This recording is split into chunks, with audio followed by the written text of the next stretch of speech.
저는 등산을 좋아해서 종종 혼자서 서울 외곽에 한 700m, 800m 되는 산들을 골라가면서 등산을 합니다. 학교 일이 바빠지다 보니까 한참 등산을 못했구나 하는 생각이 들어서 지난 5월 어느 한 토요일은 일부러 비워 두었습니다. 그때 등산하기로 한 산은 정약용 정약전 형제가 많이 올랐다라고 하는 팔당댐 부근의 예봉산을 등산하기로 했습니다. 아무래도 아침에 일찍 출발하는 게 길이 막히니까 그게 좋겠다 싶어서 전날 배낭 다 챙겨 놓았고요. 아침 6시 기도를 마치고 나서 바로 배낭을 메고 준비해놓은 배낭을 메고 스틱 챙기고 등산화 신고 바로 집을 나서기 직전에 현관 앞에서 문득 그런 생각이 들었습니다. 오늘 미세먼지가 어떻지? 라고 하는 생각이 들어서 그 자리에 서서 대기질 웹을 열어보았습니다. 온통 빨강색이었습니다. 미세먼지 매우 나쁨, 초미세먼지 매우 나쁨, 친절한 이런 안내 문구까지 떠 있었습니다. 가급적 실내에 있을 것, 실외 활동 자제할 것. 제가 그날 등산을 했게요, 포기했게요? 포기했습니다. 산에 가면 한 5-6시간 머물게 되는데 몸에 좋자고 운동 가는 길인데 나쁜 공기를 제 몸에 채울 이유가 없었기 때문이었습니다. 그날 가나안 문턱에 서 있었던 이스라엘 백성들도 모압 평지에서 한 가지 소식 때문에 모든 것이 묶이고 말았습니다. 어떤 소식 때문이었습니까? 너는 가나안 땅에 들어가지 못할 것이다 라고 하는 하나님의 말씀이 모세에게 떨어졌기 때문이었습니다.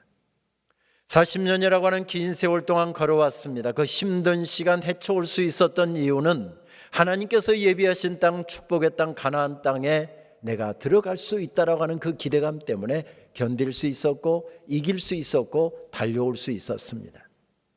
그런데 가나안 땅은 내가 가서 그냥 깃발만 꽂으면 우리 땅이 되는 것이 아니라 목숨을 걸고 싸워서 차지해야 될 그런 땅이었습니다.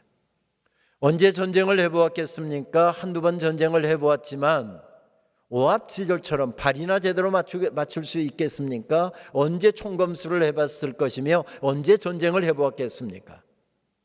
유일하게 전쟁 경험이 있고 리더십을 갖추고 지휘관 훈련을 받은 사람은 이집트의 무예를 익혔던 모세라고 하는 인물밖에 없습니다.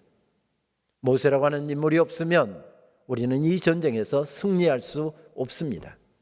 그런데 그 모세가 세상을 떠난답니다. 어쩌면 푸른 5월처럼 푸른 6월처럼 온 산하가 아름답게 물들어가고 마음도 함께 벅차오르는 그런 순간 가운데 서 있었지만 그 한 소식이 모든 것을 잿빛으로 만들고 맙니다. 느보산은 835m 비교적 높은 산이지요. 하나님께서 그 산 정상으로 모세를 인도하시더니 그림처럼 펼쳐지는 가나안 땅을 다 보여주셨답니다. 지금 보시는 사진은 느보산 정상에서 찍어온 사진입니다. 지금 저 하늘색하고 땅색깔하고 만나는 그 지점 정도가 요단강이 흐릅니다. 이제 저 산에서 내려가서 요단강 건너면 거기서부터가 가나안 땅입니다.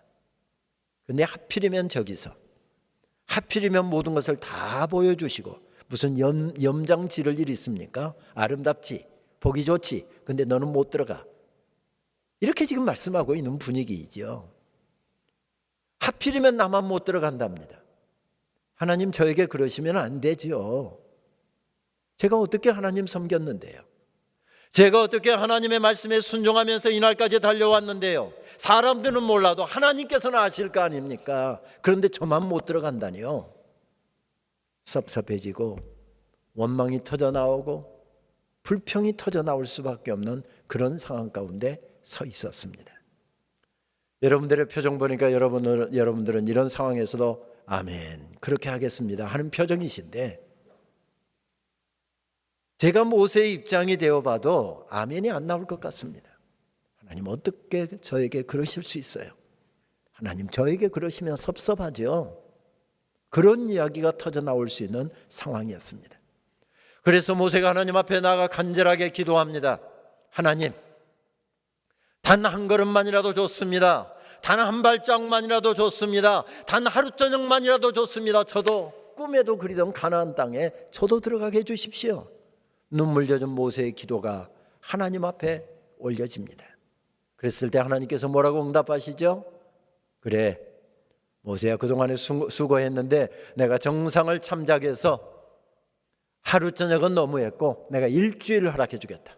대신 반경 2km 벗어나면 안 된다. 하나님께서 그렇게 말씀하셨습니까? 하나님께서 경상도 말로 이렇게 이런 지하에 끊어버리십니다. 고마해라 대담아. 그것에 대해서는 기도도 하지 말랍니다. 왜요? 이미 마침표가 찍혀진 상황이기 때문에 내가 아무리 기도한다 할지라도 그것은 바꿀 수 없다. 변할 수 없다. 얼마나 섭섭했을까요? 얼마나 억울했을까요? 얼마나 분했을까요? 그런데 모세는 이런 상황 가운데서도 하나님의 말씀을 그대로 받아들이고 있습니다.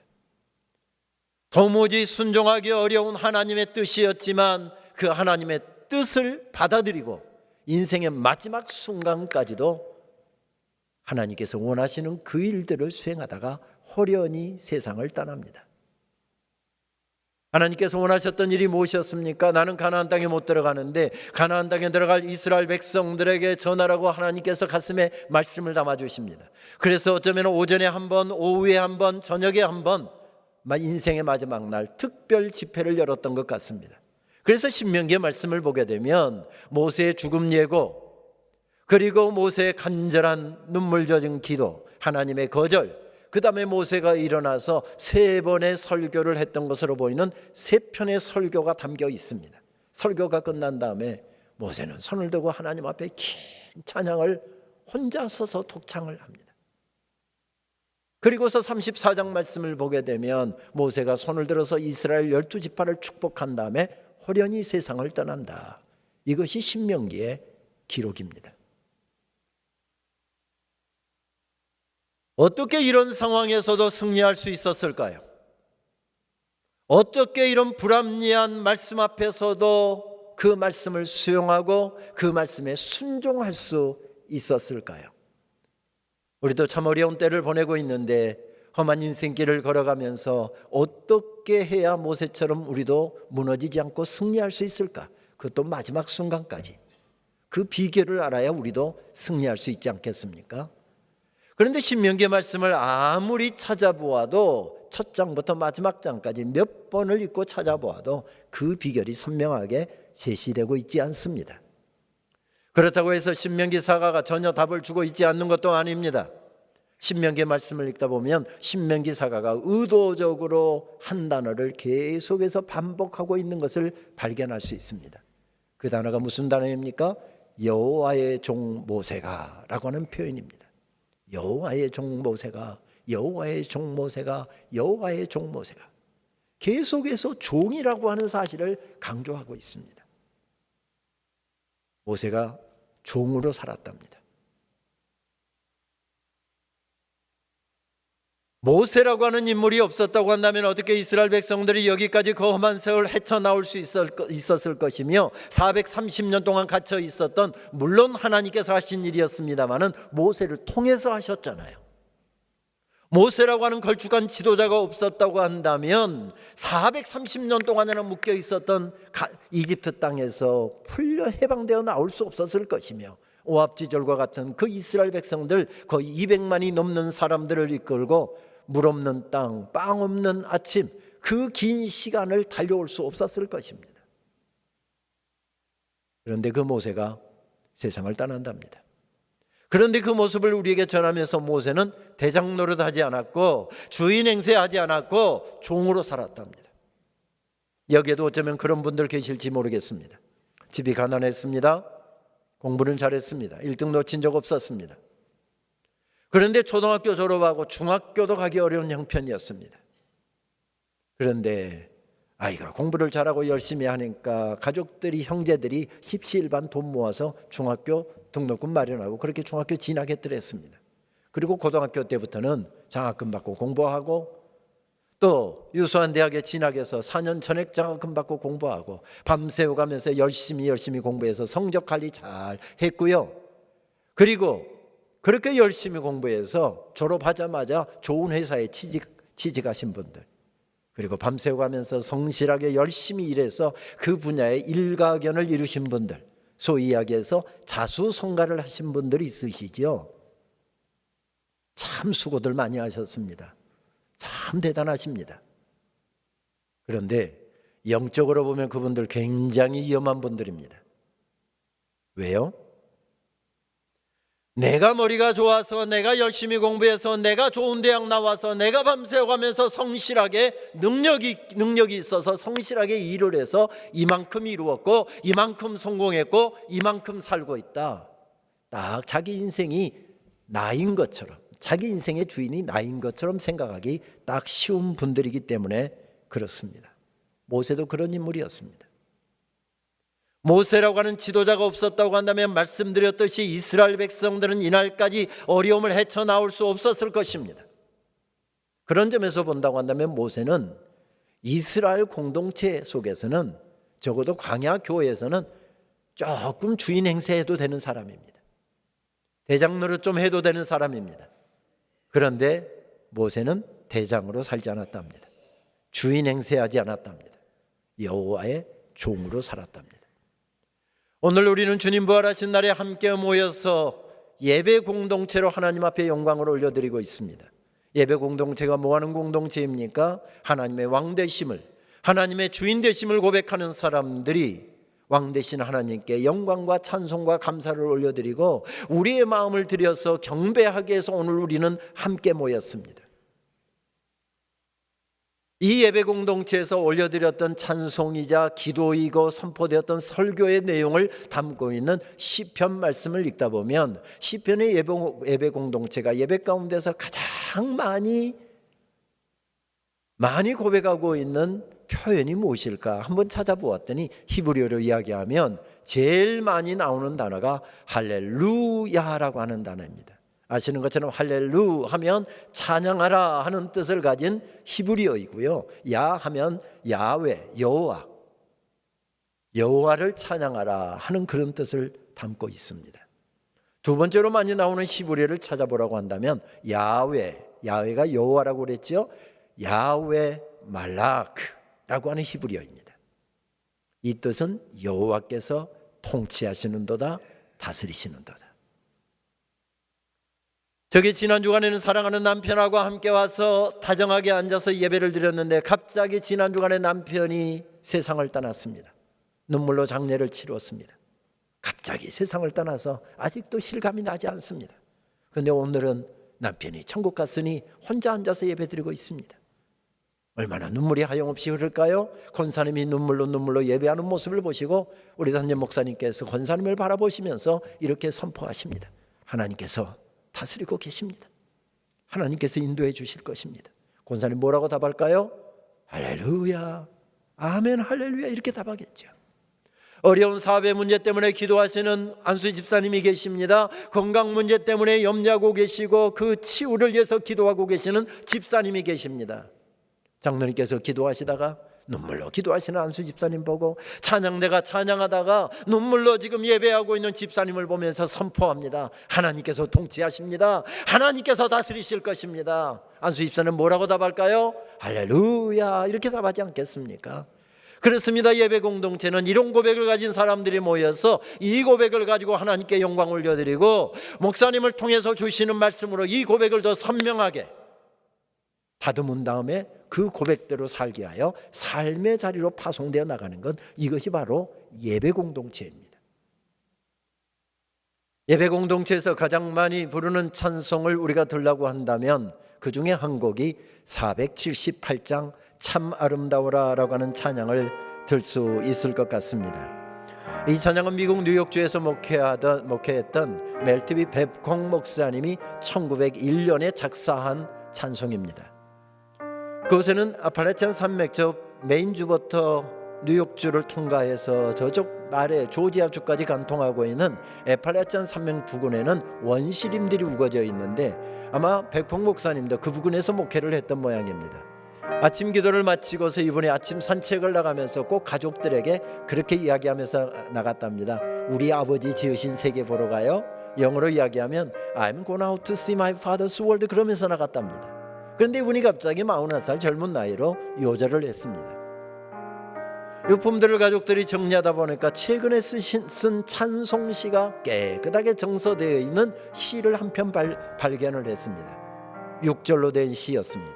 제목이 없었습니다. 남편이 늘 했던 이야기, 아빠가 늘 했던 이야기, 그 이야기를 따라서 가족들이 제목을 붙였습니다. 어떻게요? 영어로 이야기하면 This is my father's world. 이것은 우리 아버지께서 지으신 세계, 혹은 이것은 우리 아버지께서 다스리시는 세계.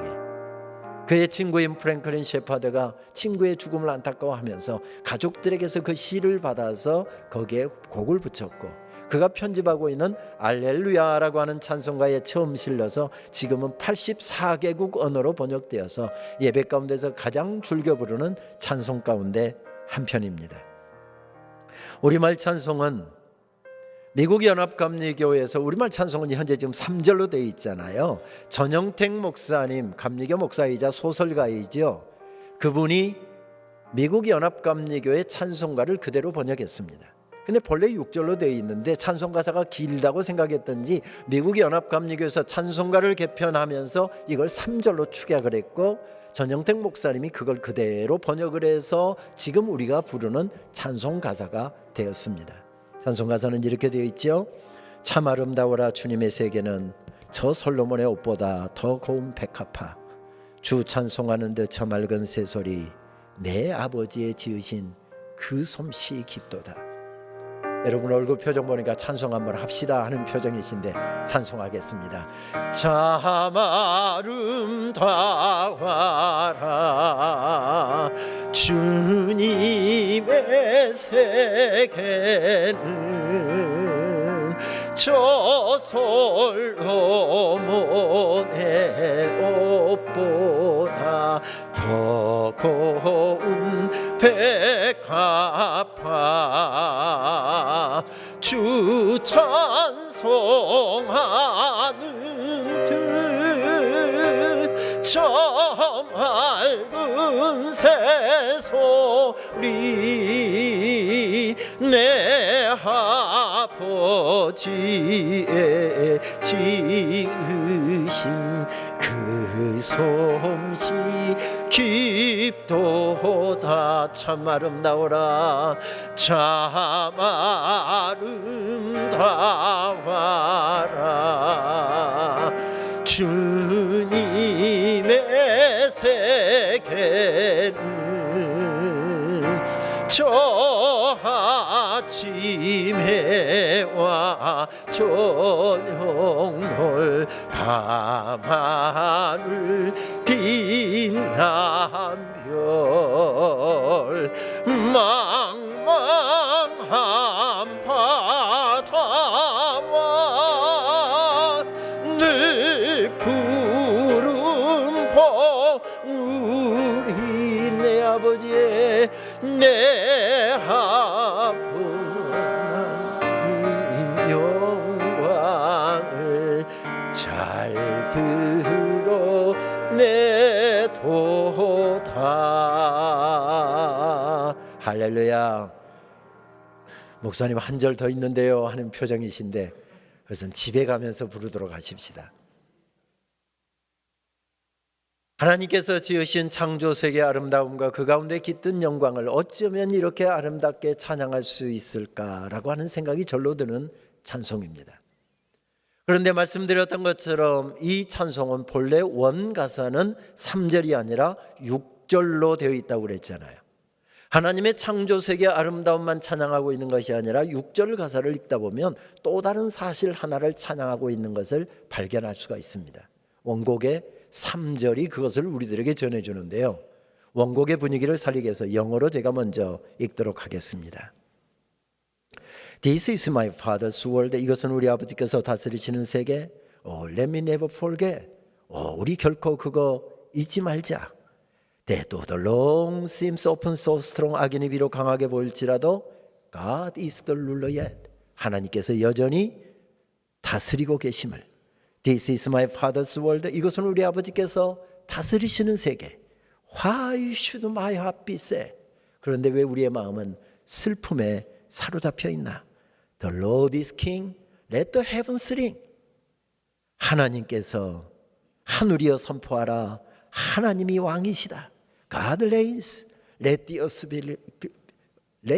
be glad. 온 땅이여 기뻐하라. 하나님께서 통치하신다. 무엇을 강조하고 있습니까? 하나님의 통치하심. 이 땅을 만드신 하나님께서 이 땅을 통치하고 계신답니다. 인간을 창조하신 하나님께서, 인간을 구속하신 하나님께서 인간들의 삶을 지금도 통치하고 계신답니다. 모세가 그것을 알았던 것이지요. 모세가 그것을 깨달았던 것이지요.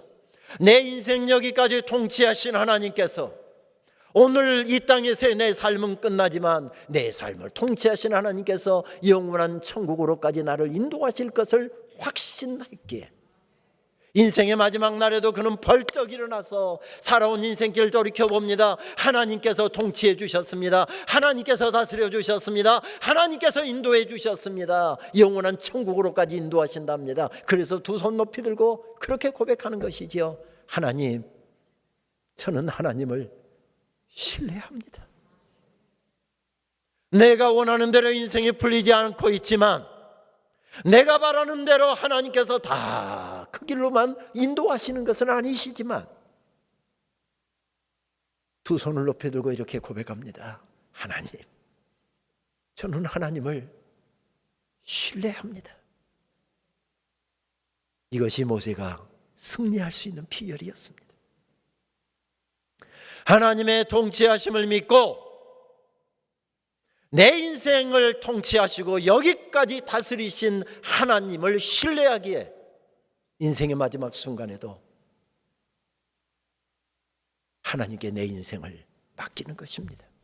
우리 자녀들 맡기고, 우리 가정 맡기고, 우리 교회 맡기고, 이 나라와 민족 맡기고, 하나님께서 나는 비록 여기서 내 인생 접지만 인도해 주실 줄 믿기에 두 손 높이 들고 그렇게 고백합니다.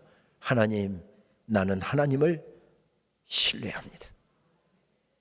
그리고 벌떡 일어나서 하나님께서 가슴속에 담아주신 말씀을 피투하듯이 인생의 마지막 날에 첫 번째 설교 끝냈습니다. 오늘 두 번째 설교하고 있습니다.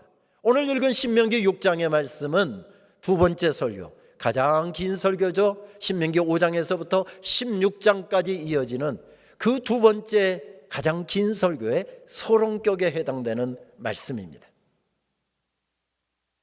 이스라엘 백성들 모압 평지에 다 모아놨을 것입니다.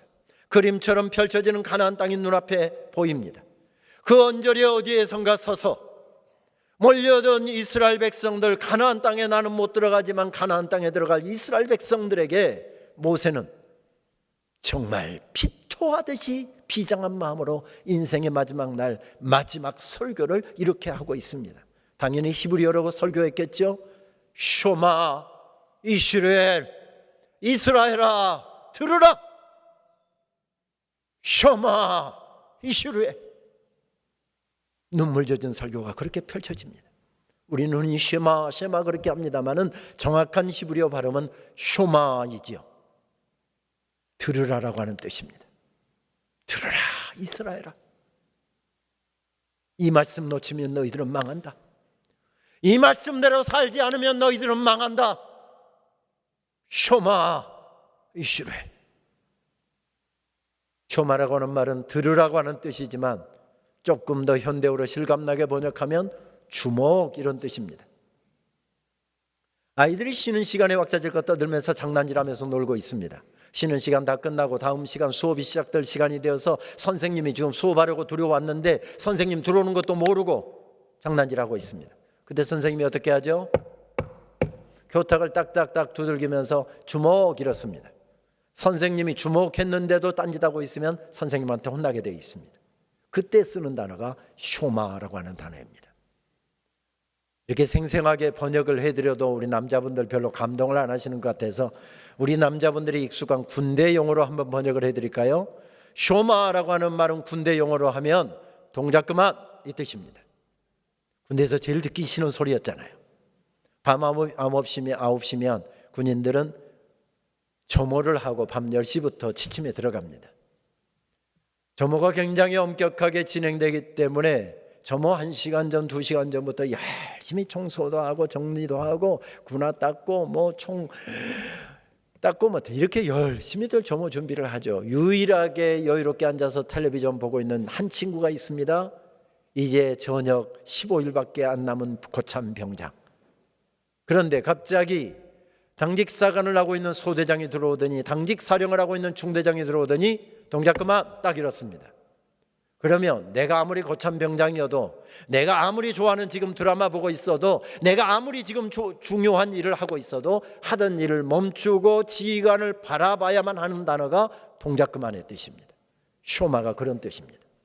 너희 생각도 내려놓고, 가나안 땅에 못 들어가서 섭섭한 내 감정도 내려놓고 하나님의 말씀을 들어라. 이 말씀대로 살아야 된다. 이 말씀 너희들의 가슴에 새기지 않으면 너희들은 망한다. 이런 의미를 가진 단어가 쇼마 이스라엘이라는 뜻입니다. 그러면서 기다랗게 말씀이 펼쳐지는데, 말씀을 한 4가지로 축약할 수 있을 것 같습니다. 첫째, 마음과 뜻을 다하고 힘을 다하여 하나님을 사랑하십시오. 둘째, 이 말씀을 여러분들의 마음에 새기시고 여러분들의 자녀들에게도 그것을 가르치십시오. 셋째, 축복의 땅에 들어가서 잘 먹고 잘 살게 될 때 제발 부탁하는데 하나님 잊어버리는 일 없도록 하십시오. 넷째, 하나님을 깊이 경외하시고 그분만을 섬기고 그분만을 예배하십시오. 이것이 오늘 말씀의 중심적인 내용입니다. 말씀으로 조금 더 깊이 들어가 볼까요? 이스라엘아 들으라. 주는 우리의 하나님이시여, 주는 오직 한 분뿐이시다. 너희는 마음을 다하고 뜻을 다하고 힘을 다하여 주 너희의 하나님을 사랑하여라. 여기는 분명한 선언이 나오잖아요. 세상의 인종 따라, 지역 따라, 문화 따라서 수많은 우상들, 신들 새겨놓고, 지가 나무 깎아서 세워놓고, 지가 돌 찍어서 세워놓고, 그것이 복준다고 새벽부터 그 앞에서 빌고 있는데 그것들 다 가짜다. 진정한 신은, 온 땅을 다스리시는 주인은, 주가 되시는 분은 오직 여호와 하나님 한 분뿐이시다. 너희들이 정말 그거 믿는다고 한다면 그 하나님 섬길 때 대충 기분 따라, 환경 따라, 너희들의 마음의 상태에 따라서 그렇게 하나님 섬기지 말고, 그 하나님 섬길 때 너의 마음 전부, 너의 뜻 전부, 너의 생각 전부, 너의 힘 전부, 그렇게 하나님을 섬기고 예배하라는 것입니다. 그러면서 하나님께서는 뭐라고 말씀합니까?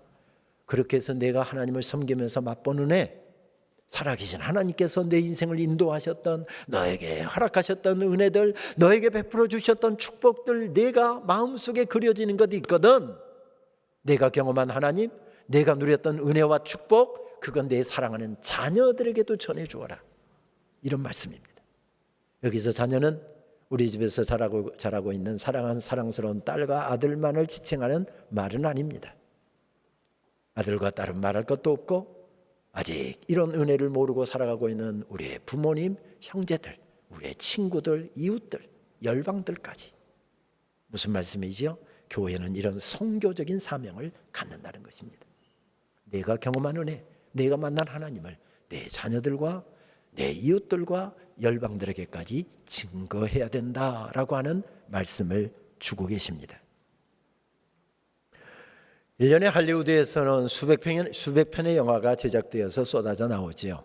당연히 영화 제작자들은 그 영화가 어떤 등급을 받느냐가 초미의 관심사입니다. 그것이 왜냐하면 흥행과 연결되기 때문에 그렇지요. 아무래도 그런 영화의 등급을 매기는 단체는 굉장히 힘이 있겠죠. 무비 가이드라고 하는 단체가 그것을 하는데요. 참 신실한 크리스찬이 그 단체의 대표인데, 테드 베어 박사라고 하는 분입니다. 우리에게는 복음성가 가수로 알려져 있는 유진 팻분이라고 하는 사람과 함께 공저한 책을 읽다 보니까 참 재미있는 데이터들을 많이 소개를 해주더군요. 미국의 기록이지만 미국의 평범한 가정에서 자라는 아이들이 하루 24시간을 어떻게 보내는가 하는 데이터를 내놓고 있는데, 부모와 함께 하는 시간은 하루 24시간 중에서 불과 21분밖에 안 되더랍니다. 그런가 하면 미디어, 텔레비전이나 컴퓨터나 또 게임기나 스마트폰이나 이런 것 미디어 앞에서 보내는 시간은 10시간이 넘더랍니다. 미국에서는 흔히 아이들이 18세가 되면 성인으로 치죠. 기독교 가정에서 태어나서 부모님을 따라서 매주마다 17살이 될 때까지 매주마다 교회를 다닌 아이가 시간을 어떻게 보내는가 통계를 내보았더니 교회에서 보내는 시간은 약 800시간, 가족과 함께 보내는 시간은 약 2000시간, 학교에서 보내는 시간은 11,000시간, 미디어 앞에서 보내는 시간은 63,000시간이더랍니다. 미디어 63,000시간을 그 앞에서 아이들이 넋을 잃고 그 앞에 서 있는데 교회에서 아무리 좋은 프로그램을 한들 좋은 시설을 갖춘들 800대 63,000이 게임이 될까요? 당연히 게임이 안 되겠죠. 그런데도 불구하고 우리 아이 성적이 떨어지면 세상이 끝난 것 같고 세상이 캄캄해져서 눈물이 철철철 흐르는 그런 경우가 있지만 우리 아이가 성경 읽기 싫어합니다. 교회가 이제 가기 싫답니다. 점점 신앙이 떨어지고 있는 것이 눈에 보이는데도 불구하고 부모 눈에서 눈물 젖은 기도가 나오지 않는데 어떻게 그런 아이가 믿음으로 세워질 수 있겠느냐, 그런 이야기죠. 반대로 아무리 세상이 험하게 돌아간다 할지라도, 아무리 세상이 죄악으로 물들어간다 할지라도 깨어있는 부모가 있고 눈물로 기도하는 부모가 있을 경우에는 800대 63,000이라도 세워지는 역사는 계속된다라고 하는 그런 이야기이기도 하죠. 그렇습니다. 모세가 어떻게 일어설 수 있었을까요? 자기는 가나안 땅에 못 들어가지만, 자기 원하는 대로 인생이 지금 풀리고 있지 않지만, 그런 상황에서도 내가 주인이 아니고 하나님이 주인이시고 내가 왕이 아니라 하나님이 왕이신데 왕 대신 하나님께서 이 땅에 삶 오늘까지 접고 천국으로 오랍니다. 순종하고 있습니다. 순종하고 있습니다. 어떤 말씀을 들었기 때문이었을까요? 모세야, 저 가나안에 들어갈 이스라엘 백성들 내가 걱정이 많이 된다. 저들에게 이 말씀을 좀 전해라. 이런 상황 가운데서도 하나님 앞에 순종하고, 이런 상황 가운데서도 끝날 마지막 순간까지 하나님의 일을 감당하는 너의 모습, 내가 바로 서면 저들도 바로 서게 될 것이다. 내가 바로 서면 이 모든 일들은 다 가능해진다. 그런 영적인 원리를 깨달았기에 모세가 벌떡 일어서고 있습니다. 500년 동안 이어져 왔던 조선이 무너지기 직전, 마치 풍전 등화와 같이 언제 꺼질지 모르는 그런 위태한 상황 가운데 서 있을 때 하나님께서는 1901년 평양 땅 미국 북장로교 선교사의 작은 사랑방에서 작은 학교 하나가 시작되게 하셨습니다. 학생 2명으로부터 시작된 그 학교는 6년 후에 1907년 6월 20일에 7명의 첫 졸업생들을 배출했습니다. 이름하여 길선주, 양전백, 서경조, 한석진, 송인서, 방기창, 이기풍, 우리 귀에도 익숙한 우리 교단의 최초의 목사님들이자 한국교회 최초의 목사님들의 성함입니다. 이분들의 나이를 조사를 해보았습니다. 38살짜리가 1명, 40살짜리가 3명, 58살짜리도 2명이나 되었습니다. 왜 나이가 중요한가 하면 그 당시 한국 남자들의 평균 수명이 1901년도에 1907년도 여간에는 한국 남자들의 수명이 만 40이었습니다. 그러니까 그냥 인구 통계학적으로 본다고 한다면 썸먹을 수 있는 사람이 7명 중에서 몇 명입니까? 그것도 한 2년 썸먹을 수 있는 사람이 딱 한 사람밖에 없습니다. 나머지는 언제 폐기 처분될지 모르는, 언제 세상 떠날지 모르는 그런 존재들이었습니다. 이런 졸업생들 7명 배출됐다고 해서 무슨 대단한 역사가 일어날까요? 일어나지 않을 것입니다. 그런데 이들이 어린 교회 복음을 받은 지 얼마 안 됐고 세워진 지 얼마 안 된 교회들로 흩어져 갑니다. 어린 성도들을 가슴에 품습니다. 나라가 빼앗기는 한일 병탄이 바로 일어나기 직전이니 얼마나 나라가 어려웠겠습니까? 그 어려운 상황 가운데서 허덕이면서 가고 있는 이 땅에 굶주린 가난한 사람들을 가슴에 품고, 그래서 그들은 기도하지 않고서는 어떻게 이 어려움의 상황을 헤쳐나갈 수가 없어서 새벽 4시에 교회에 모여서 기도하기 시작합니다. 믿음 좋은 사람 목사님하고 한 사람 두 사람이 모이기 시작하고 교인들이 모이기 시작하더니 어느 세계 어디에도 없었던 새벽 기도가 그렇게 해서 시작되었습니다. 새벽 기도에 불이 붙고 그렇게 열심히 주의 교회를 세우기 위해서 몸부림칠 때 하나님께서는 그곳에 놀라운 부흥의 역사를 허락해 주셨습니다. 바로 7사람을 통해서 전국교회로 이 부흥운동들이 번져나가기 시작했습니다. 그러면서 예수님 부활 승천하신 이후 2000년 동안 예수 그리스도의 복음이 전해지고 예수님을 믿는 사람들이 있게 되면 교회가 세워지고, 그렇게 교회의 역사상 2000년 역사 가운데 가장 놀라운 부흥을 경험하고 가장 놀라운 교회 성장을 경험한 교회가 바로 우리 한국 교회가 되었습니다. 그 중에서도 가장 건실한 교단 가운데 한 교단으로 우리 교단은 우뚝 서 있습니다. 그 작은 학교는 민족의 캄캄한 밤에 교회와 성도들을 섬길 버팀목들을 세우는 사명들을 감당하기 위해서 안간힘을 썼습니다. 아무래도 초기에 이 학교를 위해서 기도해주고 이 학교를 위해서 후원금을 보내고 장학금을 보내고 이렇게 했던 사람들은 우리 한국 교회 교인들이 아니라 미국 남장로교회 교인들, 북장로교회 교인들, 캐나다 장로교회 교인들, 그리고 호주의 빅토리아 장로교회 교인들, 이분들이 버팀목의 역할을 했습니다.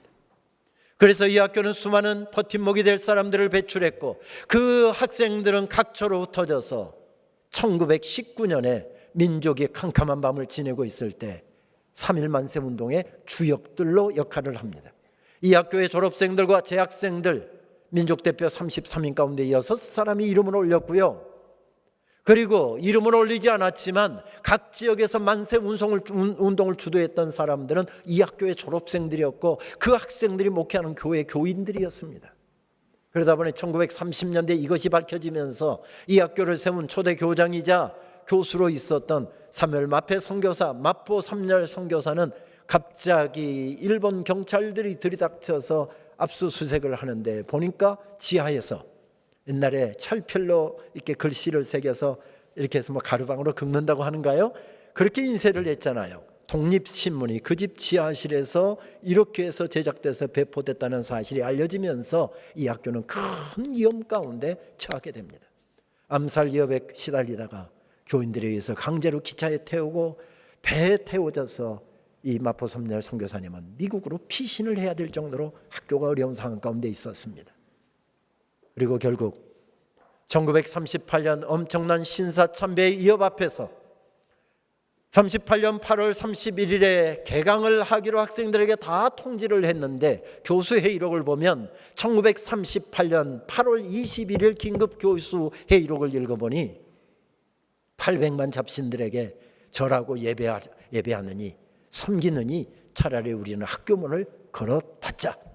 그래서 학교를 자진 폐교를 합니다.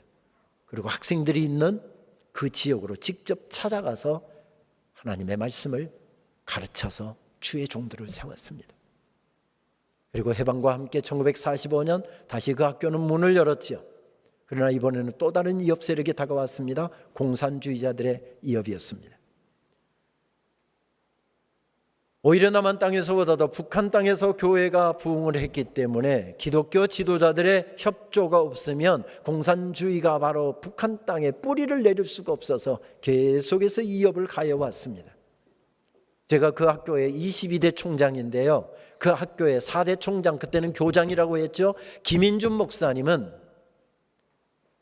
총회 장학생으로 가서 3년 만에, 그것도 10년에 한 명씩, 1920년대 남궁혁 박사가 거기서 최초로 신학박사 학위를 받았고 1930년대 이분이 유일했고, 남장로계 대표적인 신학교인 유니온 신학교에서 그것도 3년 만에 박사 학위를 받고 영어와 러시아가 능통한 분으로 한국인 교수로 평양 장로의 신학교에 부임을 했는데, 이분이 4대 교장이었는데 결국은 시베리아로까지 끌려가서 몇 번 연행을 당했지만 유창한 러시아로 소련 사람들과 담판을 지으니 그 사람을 끌고 가지 못했다가 결국은 시베리아로까지 끌려가서 총살을 당해 순교를 당합니다. 교장 교수만이 아니었습니다. 수많은 학생들도 산매장을 당해서 순교를 당하는 것이 계속 이어지자 더 이상 북한 땅에서는 신학교육을 이어갈 수가 없어서 생명과 같이 귀한 학교 건물과 시설들을 다 내버려 두고 그냥 1948년에 무조건 걸어서 남쪽으로 내려왔습니다. 갈 곳이 없었습니다. 이것저것을 1년 동안 배회하다가 1949년 800만 잡신을 섬겼던 조선 신궁터, 적산가옥 힘 있는 사람들이 다 차지했는데 800만 잡신이 울거리니 아무도 근접 못하고 있는 그 건물, 오른쪽 제일 상단에 있는 건물인데요, 정부의 허락을 받아서 그곳에서 신학교육을 이어갔습니다. 그래서 소위 이야기하는 남산 신학교 시대가 시작된 것이죠. 그러다가 6.25를 맞았습니다. 대구로 피난을 갑니다. 부산으로 피난을 갑니다. 그렇게 해서 그곳에서 미군들에게 가서 24인용 군용 텐트 얻어다가 그것 쳐놓고 그곳에서 신학교육을 이어갔습니다. 그리고 이 학교는 1960년에 서울 광장동 아차산 자락에 자리를 잡았습니다. 올해 개교 121주년을 맞았습니다. 121년 동안 한국교회 버팀목이 될 사람들을 키우기 위해서 전력을 다했고 35,720명을 지난 2월까지 배출을 했습니다. 현재 85개국에서 하나님의 교회와 하나님의 나라를 위해서 지금도 힘차게 섬기고 있습니다. 그 중에 몇 분들만 이야기할까요?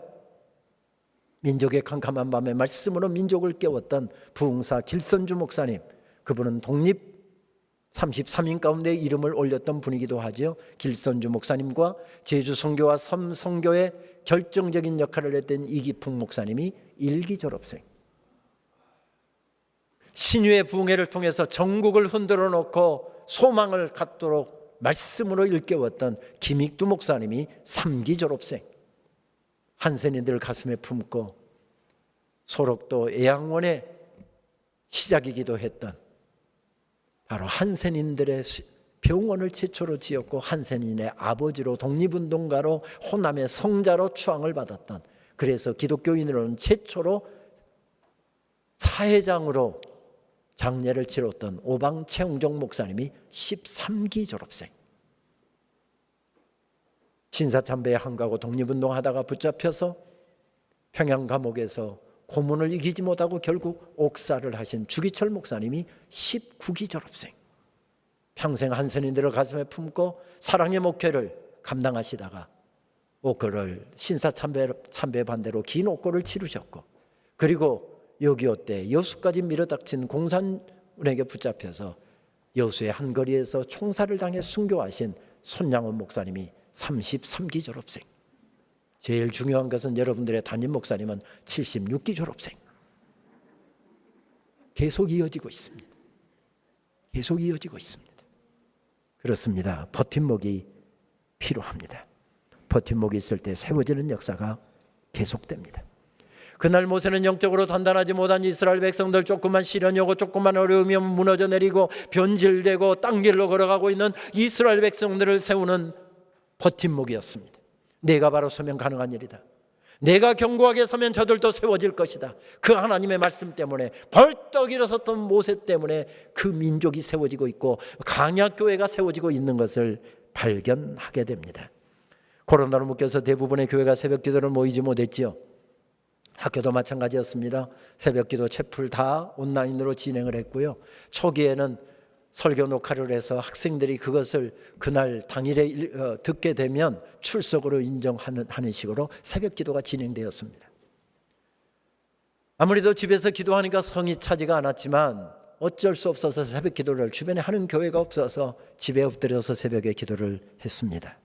어느 날은 학교를 위한 기도가 유난히 간절했습니다. 기도를 마치고 났더니 아침 동이 이미 밝아오고 있었습니다. 긴 기도를 마치고서 눈을 딱 떴는데 제 눈에 제일 먼저 들어오는 광경이 바로 제 서재, 이집트에서 가져와서 키우고 있는 파피루스 사진이 제 눈에 딱 들어왔습니다. 지금 사진, 이쪽이 파피루스 사진인데요. 제가 이 수생식물에서 물을 잘 공급을 해줘야 되는데 바빠서 물 주는 걸 깜빡했던 모양입니다. 누렇게 변색이 돼 있어서 그걸 다 잘라냈습니다. 좀 부피를 줄여서 말려서 버리려고 제 서재 베란다에다 저걸 펼쳐놓았는데 저 두 광경이 딱 눈에 들어오는 것입니다. 그 순간 하나님께서 섬광처럼 통찰력의 인사이트를 주시는데 아, 저거다라고 하는 생각이 드는 것입니다. 민족의 지도자 모세, 40년 동안 그 험한 세월을 달려오고 있었던 성도들을 말씀으로 일깨우고 이끌었던 그 지도자 모세가 저렇게 세워졌구나. 그것을, 그 비밀을 저에게 다시 확인시켜 주신 것입니다. 갈대로 상자를 엮었다 하는데 갈대가 바로 우리말로 번역된 갈대가 이집트에서 자라고 이집트 늪지에서 자라고 있는 저 파피루스거든요. 어쩌면 저것을 생으로 하면은 이게 끊어질 수 있으니까 저걸 저렇게 배에서 말려놓았을지 모르겠습니다. 저것을 엮어서 그릇을 용기를 만들어서 쓰기도 했고요. 3개월 동안 아이를 숨겼지만 더 이상 숨길 수가 없고 만약에 발각되면 나도 죽고 이 아이도 죽고 다른 자녀들도 다 죽게 되어서 이 아이를 더 이상 이제 숨길 수가 없어서 이 아이를 버려야 되겠는데 모세의 부모가 모세를 버려야 되는 그 순간 어떻게 했답니까? 저 파피루스 갈대를 하나씩 둘씩 엮었답니다. 눈물로 엮었겠죠. 하나님, 우리 가정에 주신 저 아이 더 키울 수가 없어서 하나님 손에 내려놓습니다. 하나님, 이 아이 살려주시옵소서. 이 아이 키워주시옵소서. 이 아이 지켜주시옵소서. 이 아이 인도해 주시옵소서. 어쩌면 눈물로 저 파피루스 한 올 한 올들을 엮어서 작은 갈대 상자를 엮었겠죠. 물 들어오지 않도록 그곳에다 역청으로 칠을 했답니다. 그거 잘 말린 다음에 거기다가 거칠거칠하도록, 우리 아들 거칠거칠하지 않도록 그곳에다 부드러운 천을 깔고 저기에다가 모세를 담아서 나일강에 내려놓았답니다. 저 작은 갈대 하나가 엮어졌는데 민족을 이끌 지도자가 저기서 세워지고 있는 것이지요. 끝날 인생이었는데 저 작은 정성을 통해서 세워졌구나. 순간적으로 그것을 깨닫게 하는데 바로 출애굽기 2장 말씀을 폈습니다. 말씀을 펴서 읽다가 보니까 갈대 상자, 히브리어로는 어떤 원어를 사용했지 원어 성경을 폈습니다. 테바라고 하는 단어를 사용하더군요. 그래서 또 학자의 호기심 때문에 테바를 바로 그 아침에 바로 운동도 안 가고 테바를 연구하기 시작했습니다. 보니까 성경에 딱 2번 사용되는 단어더라고요. 한 번은 창세기 6장에서 노아의 방주할 때 방주라고 번역된 단어가 테바이고, 두 번째로는 출애굽기 2장에서 갈대 상자로 번역이 되어 있더라고요. 노아가 방주를 세울 때, 사람들의 생명을 살릴 방주를 세울 때 판자 한 올 한 올 갖다 붙이면서 그렇게 방주를 세웠겠죠. 그리고 테바랍니다. 작은 갈대 상자를 하나씩 둘씩 엮어서 내 아들을 보호해 줄지 모르지만은 이 작은 상자가 보호해 줄 것이 아니라 하나님께서 보호해 주실 줄 믿고 하나님 앞에 내려놓은 테바를 엮어서 그 앞에 아들을 담아서 내려놓았답니다. 그래서 시작한 게, 임기를 시작하면서 테바 프로젝트라는 것을 시작했습니다. 그러다 보니 또 다른 기도가 다시 시작되었습니다. 하나님, 이겁니다. 영감을 주셔서 감사합니다. 이것으로 시작하겠습니다. 교회들이 어려우니까 다 후원들이 끊어지고, 큰 교회들도 어려워지다 보니까 큰 후원들 다 끊어지는데 소액 기부 운동 시작하겠습니다 하고 기도하고 있는데, 친절하시기도 하셔라 하나님께서 캐치프레이즈까지 주시는 것입니다. 친절하신 하나님께서 주신 캐치프레이즈입니다. 장신대는 세워야 할 어린 모세들이 참 많이 있습니다. 월커피 2잔 1만 원을 전략하여서 선지동산에 보내주시면 모세와 같은 영적 지도자가 우뚝 세워질 것입니다. 여러분들은 별로 돈 이야기하니까 감동하지 않으시는데 엄청 감동했습니다.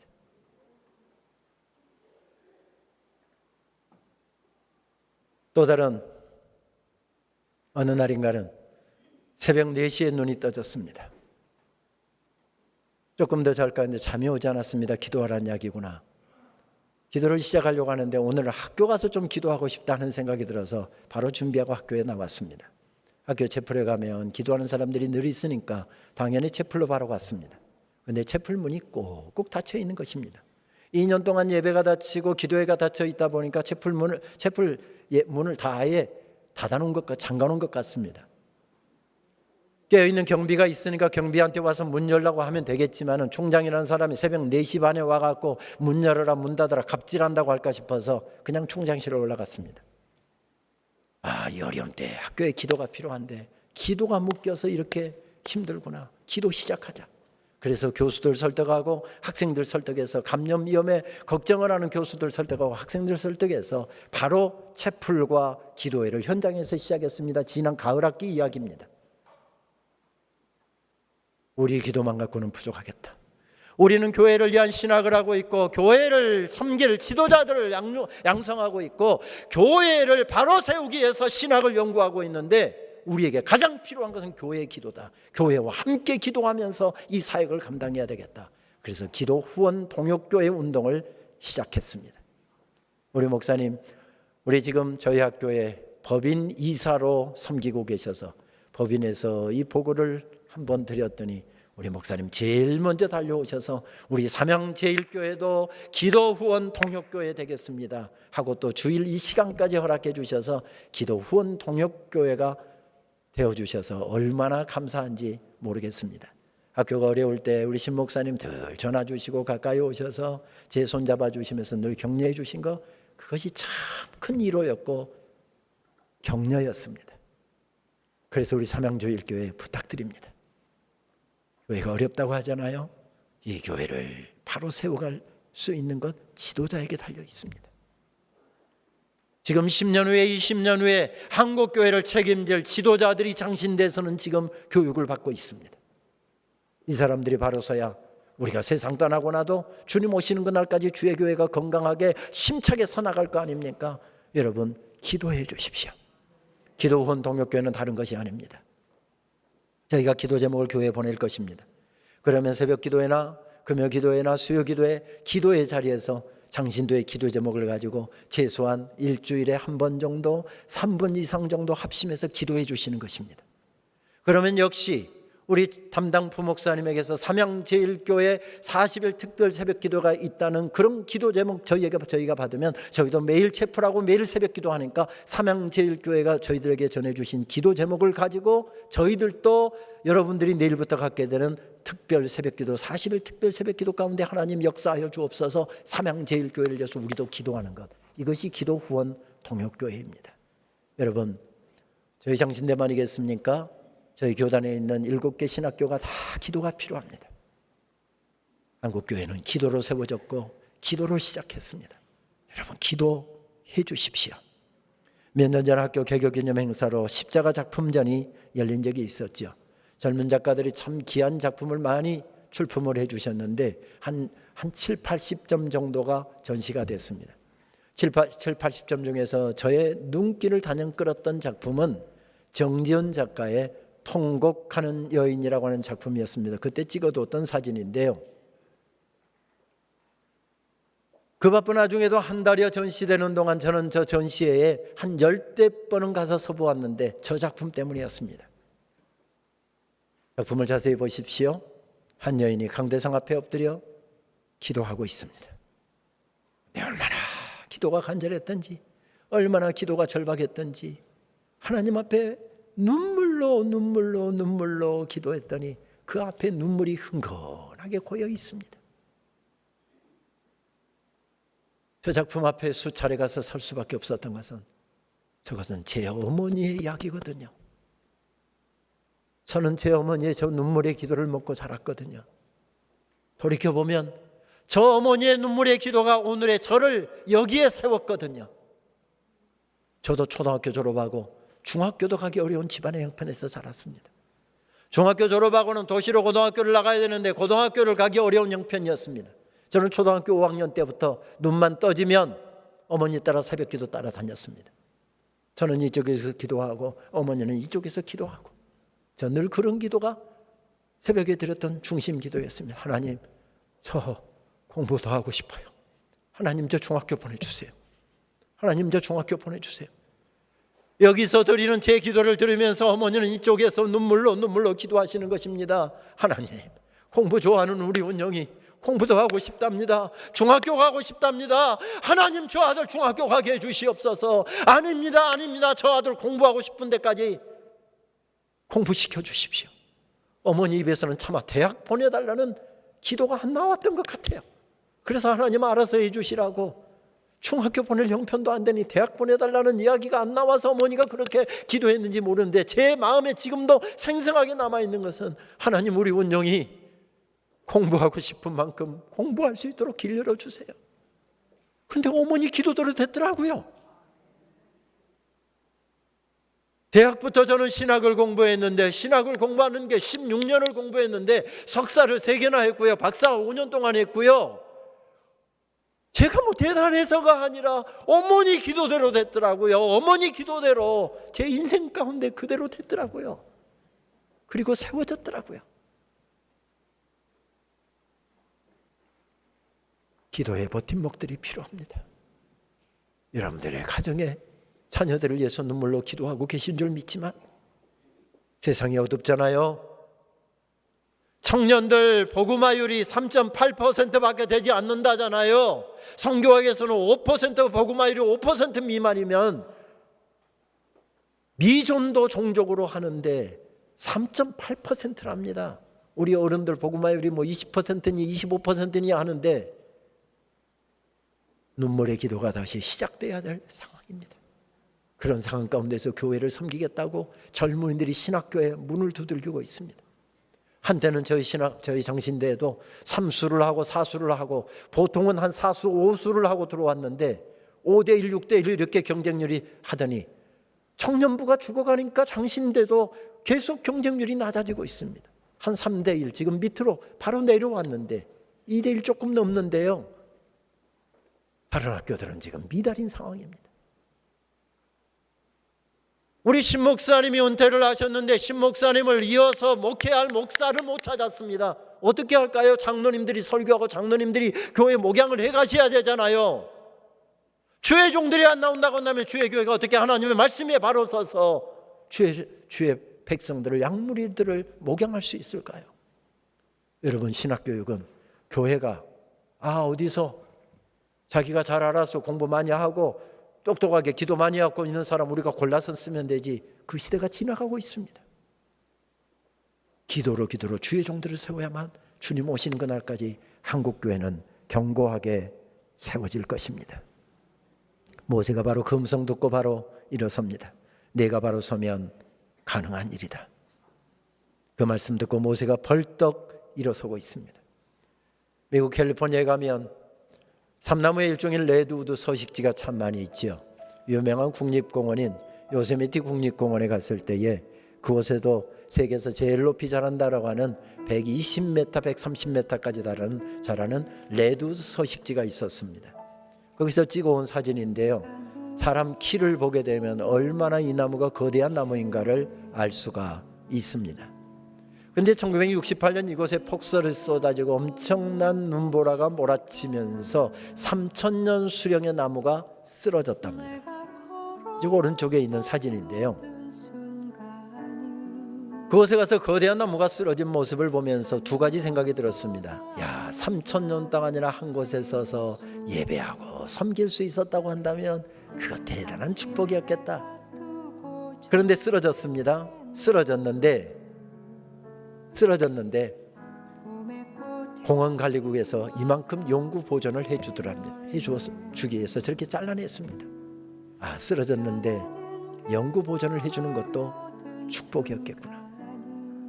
모세가 평생을 섬겨왔습니다. 그런데 하나님께서 영원한 천국으로 보존하시기 위해서 이끄십니다. 서 있을 수 있음도 섬길 수 있음도 축복이고, 쓰러졌는데 영원한 천국으로 인도하신 것도 은혜겠구나 하는 생각을 가졌습니다. 저는 어려울 때 하나님 앞에 엎드려 있을 때마다 하나님께서 이 찬양으로 제 가슴을 채워주셨습니다. 은혜로 살았답니다. 은혜로 살았답니다. 은혜로 살았답니다. 살아온 건 내 인생을 돌이켜보니 은혜 아닌 것이 없었습니다. 은혜 모든 것이 은혜. 그것을 깨달았을 때 모세가 벌떡 일어서고 있습니다. 은혜로 사는 인생입니다. 은혜로 승리하실 수 있게 되기를 바랍니다. 기도하시겠습니다. 아버지, 감사합니다. 험한 인생길 주의 은혜에 사로잡혀 살았습니다. 인생의 마지막 날에도 그 은혜에 사로잡혀 승리했던 모세처럼 우리도 승리하게 하여 주시옵소서. 내가 머물렀던 자리, 내가 서 있었던 자리에서 자녀들이 우뚝 세워지고 교회가 세워지고 가정이 세워지고 주의 종들이 우뚝 세워지고 주의 사역들이 우뚝 세워지는 역사 힘있게 진행되게 하여 주옵소서. 예수님의 이름으로 기도하옵나이다. 아멘. 총장님